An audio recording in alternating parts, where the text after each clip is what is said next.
Welcome to the TDD Spotlight, the series where we shed some light on Pokemon you may not have considered in trouble level drafts. I'm your host Technovoid, and with me is your favorite Pokemon analyst, Hamsterwings. Galarian Zapdos was in the running last episode, and it rode all the way to victory. Let's kick things off with this regional bird. Galarian Zapdos is a B-tier fighting and flying type Pokemon that acts as a hard-to-predict nuke with its solid spread and coverage. With 90-90-90 bulk, 125 in attack, and 100 in speed, this Pokemon can be super fast, super powerful, or even decently bulky depending on the set. It doesn't make much use out of its 85 special attack, but the rest of its stats are so consistent across the board that it doesn't suffer too much from the lack of min-max. Of course, we have to talk about the other bird in the room, and the B tier, Hawlucha. Why bother with Zapdos at all when the Luchador is right there? Well, while Hawlucha is overall more powerful at max potential, it can be easier to prep for and shut out of a match entirely.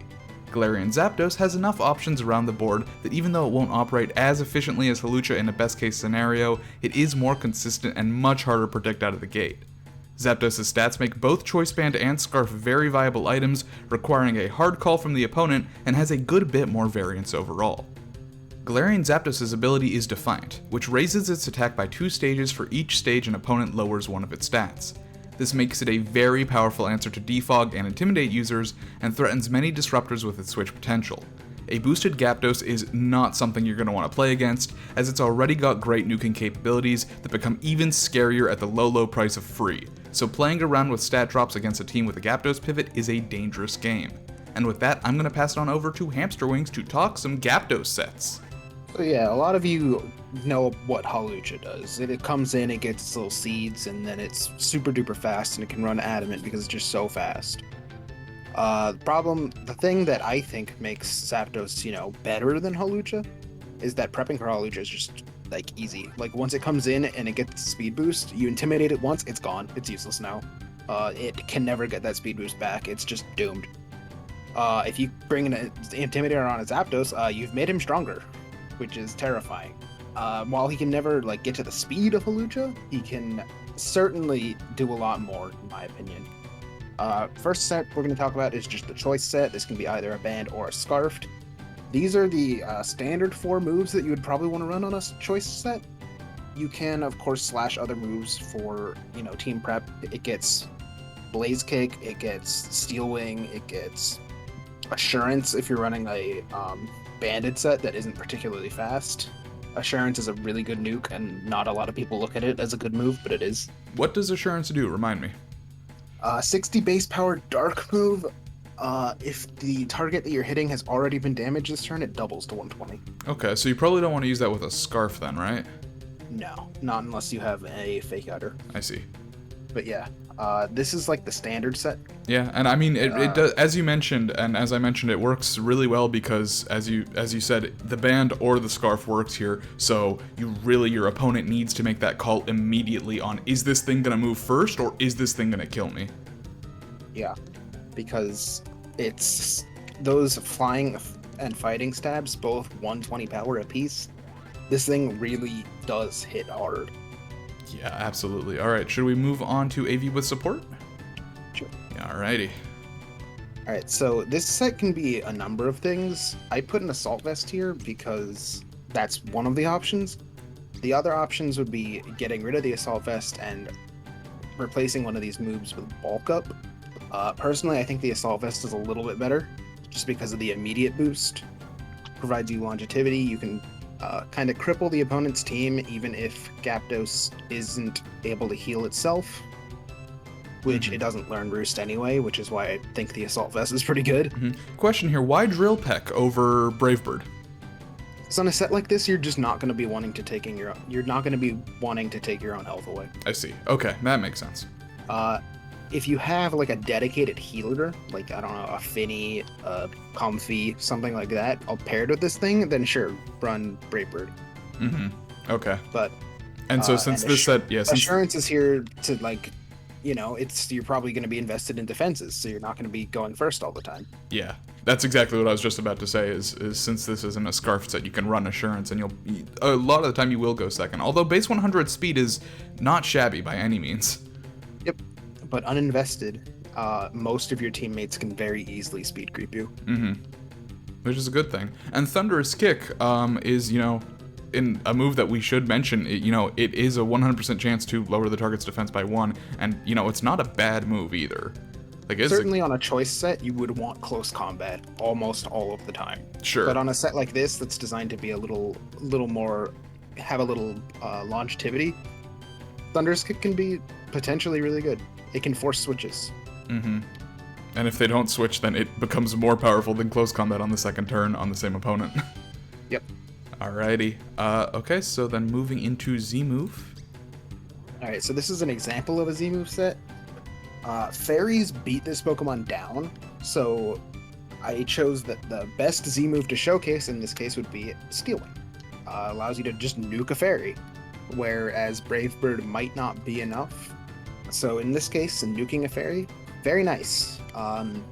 It does get a couple other options, namely Darkium Z. Firium Z. I'm glad you brought that up, because I would actually stay away from Firium Z in general with this Pokemon. Okay. Because generally, if there's a Pokemon that this thing needs fire coverage for, it's going to be a bug and steel type, and Blaze Kick is going to be enough to take it out. Oh, okay. Without the Z move. Because generally, if something is a steel type, you already have close combat. Mm-hmm. If something is a bug grass type, yeah. a bug type, you already have Brave Bird. I see. Okay. So generally, you don't need to Z Blaze Kick.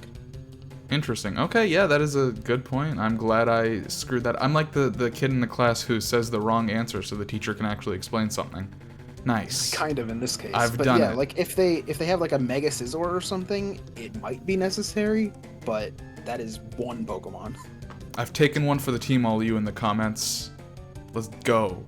All right. Nice. So yeah, I mean, I think as you mentioned, maybe with the exception of Firium Z, Zapdos Galar does have like a good bit of coverage, so it can run several different Z moves, which is nice.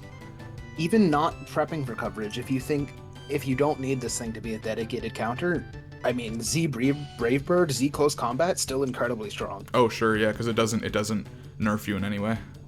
Yep, and then Z Stomping Tantrum too. Sure, yeah. Okay. And I guess let's move on to Utility Attacker. This one is kind of like a set up your friends, but also never become idle on the field. Mm-hmm.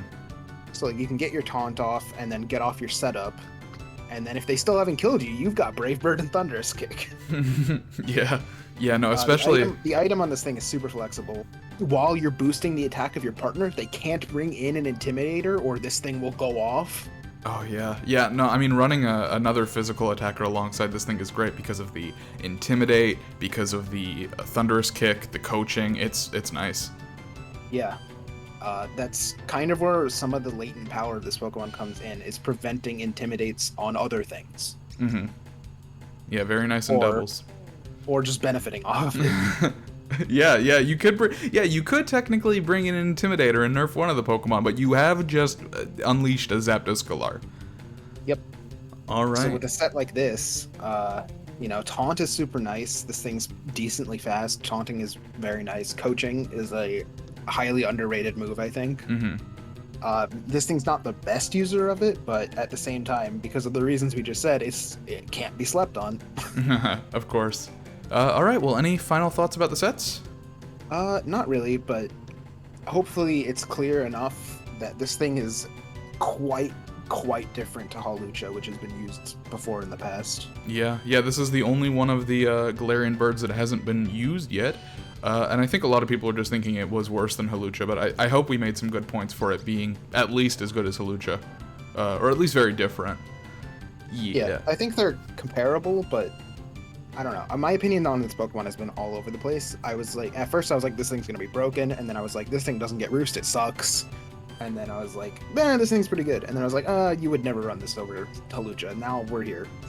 So, yeah, been a roller coaster for Zapdos Galar. Anyways, when the rubber hits the road, Galarian Zapdos is a really solid and flexible hard hitter that will make your opponents think twice before switching in that Incin.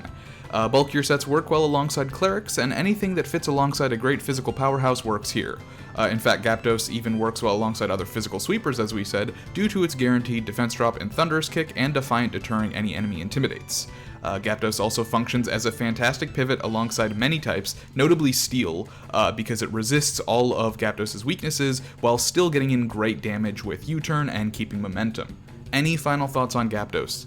I think we covered all the big things.